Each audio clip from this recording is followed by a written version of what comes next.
The wonderful, the lovely, the talented, the funny, the everything, Lizz Winstead. Ed Schultz, hi. I know you miss me. I do miss you I miss you terribly. too. I know,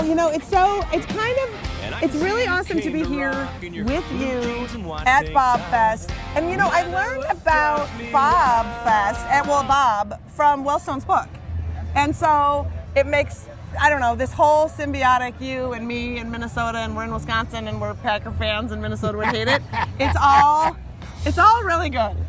Okay, I'm hearing you're getting 10,000 people when you go around the country advocating for women to keep their body parts. Yes. What's happening? Well, that is amazing, by the way. It is kind of incredible to have a little organization called Lady Parts Justice, where we have brought a bunch of cultural musicians, comedians, Sarah Silverman, Amy Schumer, John Fugelsang, all these people together to talk about this issue in pop culture spaces. And it's really fun to go to big music festivals like Bumbershoot and do 3 shows and have a booth and have young people flock to you. And the fascinating thing about it was when I said, I'm sort of stunned because I didn't realize what we were hitting. And I said, what is it about us that made you come here? And they said, well, we were visiting traditional feminist spaces and nobody stopped to ask us where we were at with this issue. And you guys have young people working for you. You actually ask questions about how we feel about it, how we want to go about change. And so we're here, and it was pretty awesome. Well, the latest story here in Wisconsin, as I understand, they just had a House committee meeting where all these guys were together, and they're deciding these bills on birth control. I thought maybe you might want to bust that meeting up next time. The guys, they love to talk about the birth control. And I don't know, the Supreme Court, sadly, has now said your boss can talk about the birth control through the Hobby Lobby case. And I'm thinking, there's a craft store that brought a case to the Supreme Court begging to have say over birth control because under religious views, right? Yeah. And then I'm thinking, a craft store with religious views? I don't think it's about religion. I think it's about the bottom line. Because if you're having really good sex, you're doing way less crafting. Right? No one says, oh, honey, I'd like to tonight, but I've got to finish my knitting. No one has ever said that. So I think that we just need to pay attention constantly to the reasons that these people are trying to keep women and birth control in the forefront. Because if you have birth control, that means you say, I want to take some control.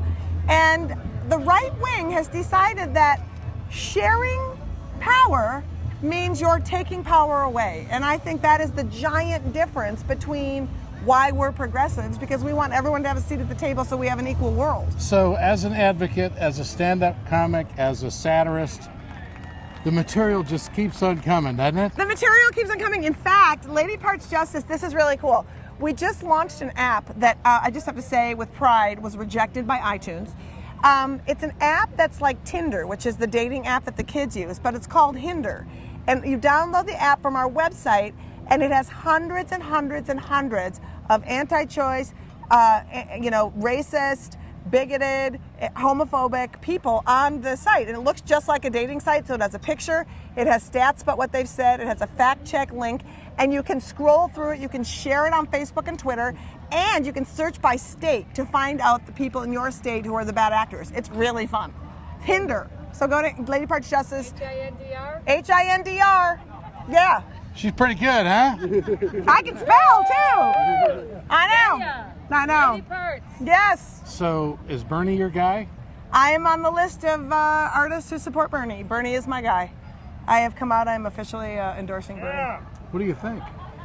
I think I'm really excited to hear a debate, because the one thing that I love hearing Bernie talk about is taxing Wall Street. I love hearing him talk about how those transactions should be taxed. I think it makes sense to workers. I think it makes sense to everybody in our lives. We buy things, we're taxed on them. Why shouldn't people who are trading stocks have to pay taxes on it? I don't understand. Okay, now this is a sexist question, but we're friends, okay? What, Hillary? Isn't this an awesome chance for women in America to have our first female president? And how do you view that? Well, now, the reason why I'm asking you that question is because I don't hear Hillary talk about breaking up the big banks. I don't hear her talking about going after the offshore money that the corporations hide, okay? I don't hear her talking about universal health care. She wasn't talking about college for all until Bernie did. No. Okay. Talk about the environment. I don't hear anything on trade. I'm not going to weigh in on Keystone. I'm not president now. All right. No, so it's the issues. It's the issue. You know, here's the thing. What I think is really exciting about where we're at, especially if we're talking about feminism, is that I don't feel desperate that there's not going to be a woman who's going to be president in my lifetime. And I feel really lucky that I don't have to compromise on this particular person just because she's a woman. I mean, I'll tell you what, I have been a political satirist since 1990, which means I've covered her husband's administration, her, and I've had to do jokes. It was funny when Bill Clinton was president and people said, oh, it must have been a gold mine for you. It really wasn't, because it was just a lot of sex jokes. And I was writing jokes about NAFTA and about the Telecommunications Act and about welfare reform, and nobody even knew that was happening because that BJ stuff was happening all the time. And meanwhile, you have a woman who was in bed with corporate America for a long time. She was the Walmart attorney. You know, they've never been people. I'm a progressive person. I've been a progressive person since I'm 25. And these were not progressive people. And so to ask me to support someone because they're a woman when they don't share my values, it seems anathema to my values. And I'm really excited that I can support somebody who has a voting record that has been consistent, who has been somebody who has believed in things and voted on them and advocated for things that I hold dear to my heart, and I'm excited about it. You know, it's not since Wellstone. Like, I feel like, oh my God, kind of in that moment again. Give me 30 seconds on Trump. Oh my God, first of all. Okay. Good stuff.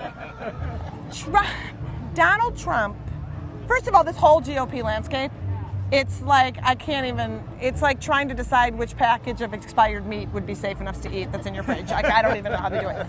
But basically, Donald Trump has replaced bed bugs as America's #1 pest. This is what I will say about Donald Trump. And I'm about to go say it on stage. And Carly Fiorina. Carly Fiorina is interesting because, you know, when Carly Fiorina, she's sort of like an off-brand Margaret Thatcher. You know, she's like the Hydrox Margaret Thatcher. And the fact that they are so excited about this warmongering woman, like it was sort of freaking me out the next day after the debate to hear how excited all the conservatives were that she won the debate because she was just going to go in there and she could list the name of every army of every country in the Middle East and how she was going to bomb anything. I mean, she made Kissinger sound like Gandhi. I'm like, what is happening here? Go get him, girl. Okay. Liz, great to see you. Great to see you, Eddie. Be in touch. Will you be in touch? I will. Okay. You bet.